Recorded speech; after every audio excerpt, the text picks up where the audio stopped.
What's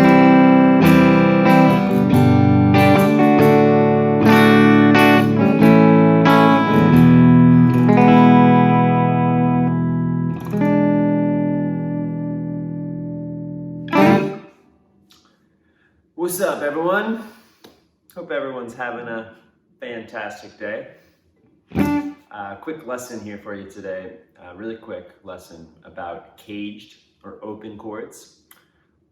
It's a beginner lesson, best really for beginners. If you're, first, second time picking up your guitar, trying to play, like this is not actually a bad place to start. It's actually a great place to start.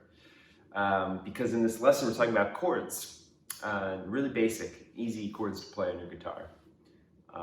And why this is so important is because the guitar, as you may have noticed, has 6 strings, right? So we can play all 6 strings at the same time. We can play just 5 or 4, 3, 2, or even 1 string at a time. But what a chord is when we play 3 or more notes at a time. To be technical, it's 3 or more notes. Sometimes we refer to chords when it's just more than 1 note. But anytime you're playing multiple notes at once, we can call this a chord, okay? So like a C chord is the notes C, E, and G combined together, played all at the same time, okay?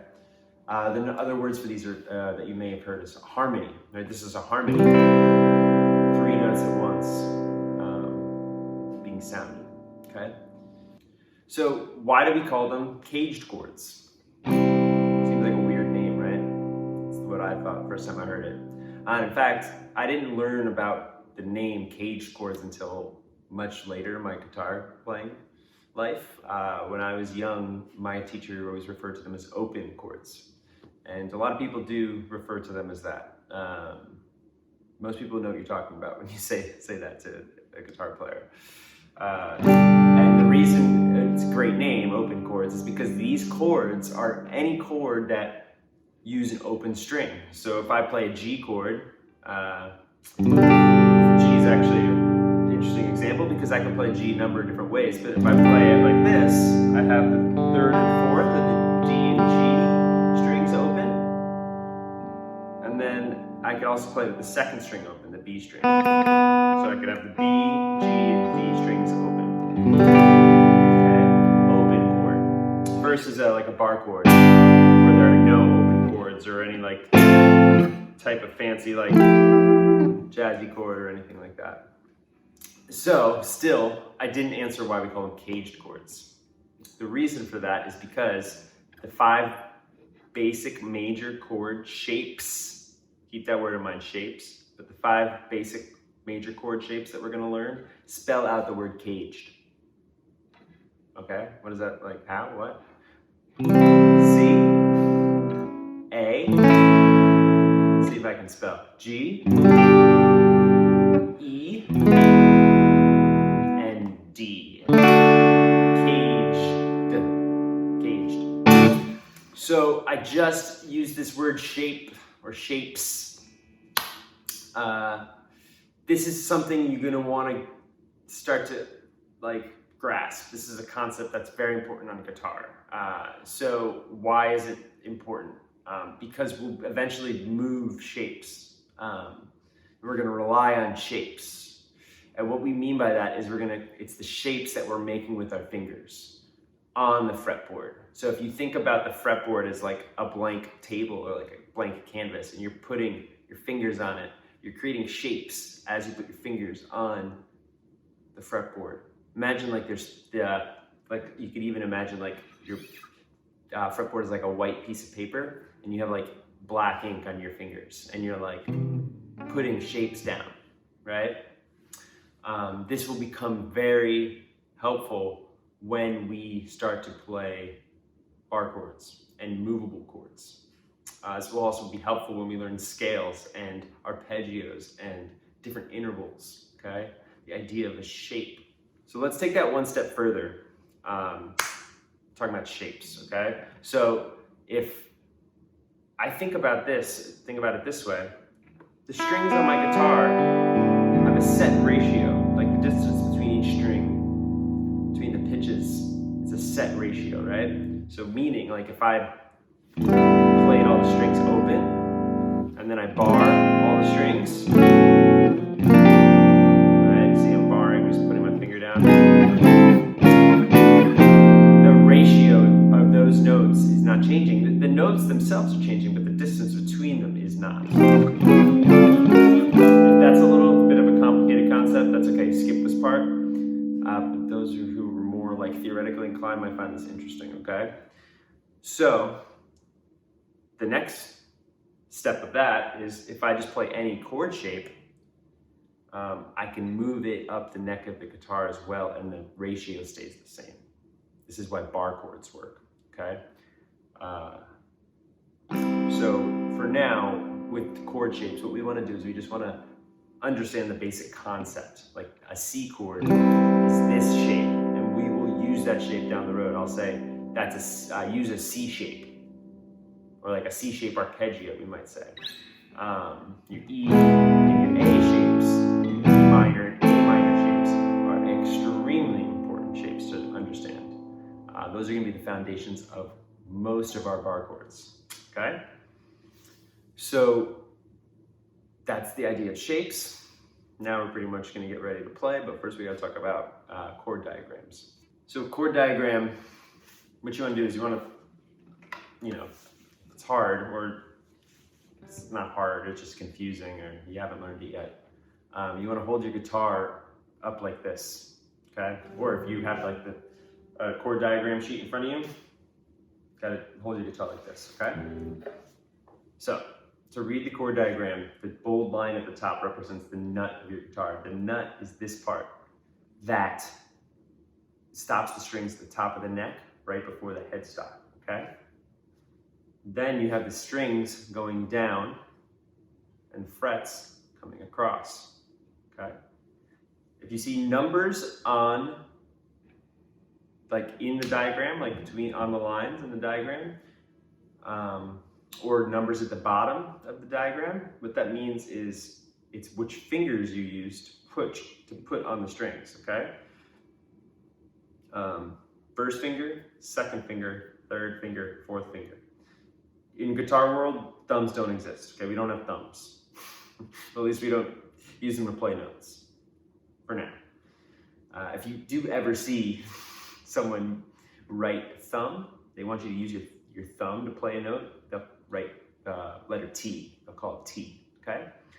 So 1, 2, 3, 4, and otherwise our thumb is not doing anything to play notes, but it is staying behind the neck of our guitar, okay? And squeezing the guitar at all times. Your thumb should never coming underneath, ever, ever, ever, okay? You see your thumb doing this, get out of there, back behind the neck of the guitar, okay? So that's a chord diagram, okay? And it's very important that you learn the chord diagram, that you understand the chord diagram, because countless times I just see students or people I'm playing with just like staring at my fingers, and it's like, hey, there's a diagram. Learn how to read it. It's important. It'll make you more self-sufficient. You want to be like looking at someone's fingers. You want to like look up YouTube videos and be like, oh, here's this chord that I want to learn. Here's a diagram for it. Boom, now I know it, okay? So take your time to do that. Okay, so the last thing we're gonna do now is we're gonna play the chords. So on the third sheet, you're gonna see chord diagrams of the CAGED chords, so like the major, minor, like open chord shapes, basic ones. There's also some dominant 7 chords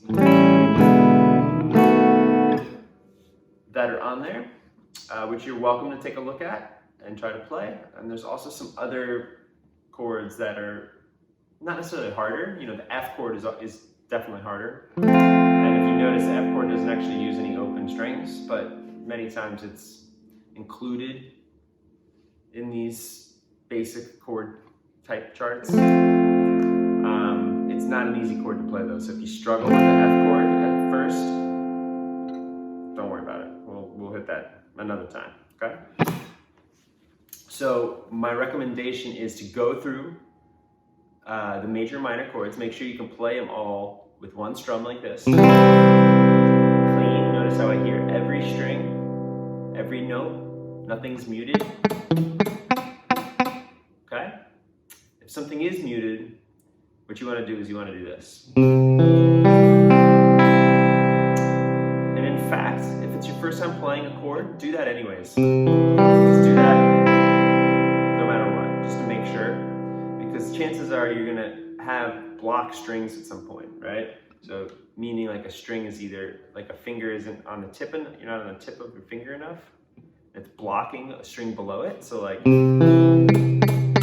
my middle finger on the C chord here is blocking my third string. If I just get on, roll onto my fingertips, see how I'm rolling on there to the fingertips? Boom. Now all the strings are free, they're clear, they sound good, okay? The other thing that could cause a muted string is if you're just not pressing enough. So press harder, or you're not close enough to the fret. So notice if I have my fingers here, I mean, I get a sound, but I wouldn't want that sound. I don't like that sound. It's buzzy.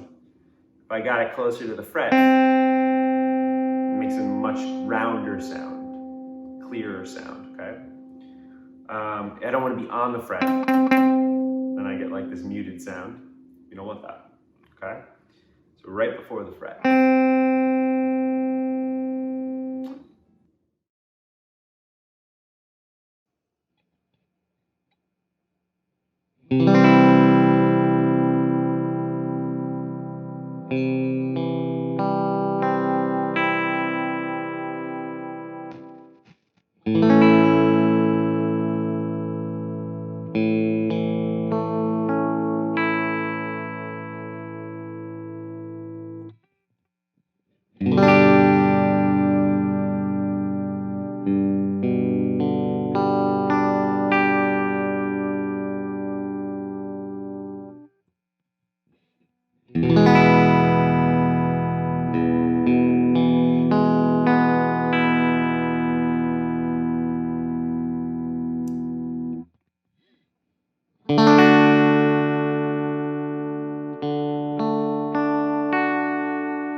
Okay, so then on the last page, there are some song examples, which I'll play for you in a second, that use the basic major and minor chord shapes from your chord diagram sheet, okay? CAGED chord sheet. These are just snippets of songs, and I may have modified some of the rhythms, the strum patterns, just to make it simpler. Ain't No Sunshine by Bill Withers, actually, it's a little bit more complicated rhythm than what I wrote, but that's okay, it doesn't matter. You're just trying to make sound right now. You're trying to practice. You're trying to make sound, get creative, relax your mind, move your fingers on your guitar. That's all we're trying to do right now, okay? So I would check out these examples once you feel like you can play the chords pretty well, and take your time going slow, taking your time to strum the chords. And one little tip that I'll leave you with when you're strumming the chords is when you're trying to switch. So like, let's look at Brown Eyed Girl, for example. This is our second example, okay? Brown Eyed Girl. Notice how on that last up strum to get to my C chord, I left the G chord earlier. Did you see that? My fingers lifted up. The last up strum, so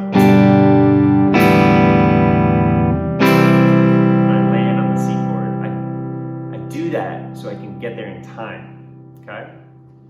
So you're allowed to do that, okay?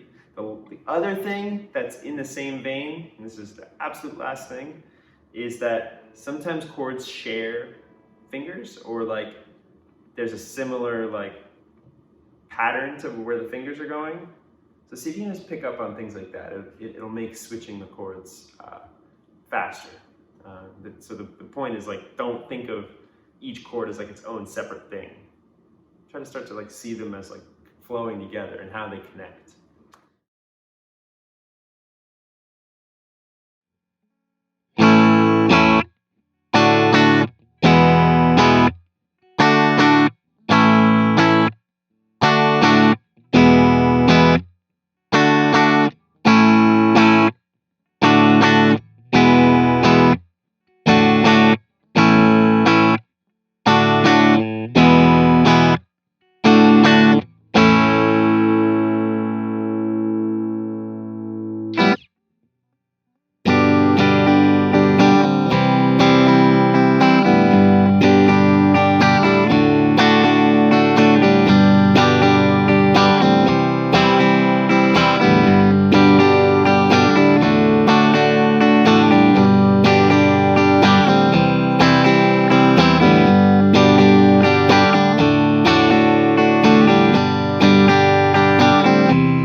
And with that, I'll leave you to it. Best of luck. As always, you can go to petecornellmusic.com. You can find more lessons there. You can also find transcriptions that I've been writing of songs, of exercises, more chord exercises like this one, finger exercises, scales, all that good stuff. Yeah, look out for another video soon. All right, thanks guys. Take it easy.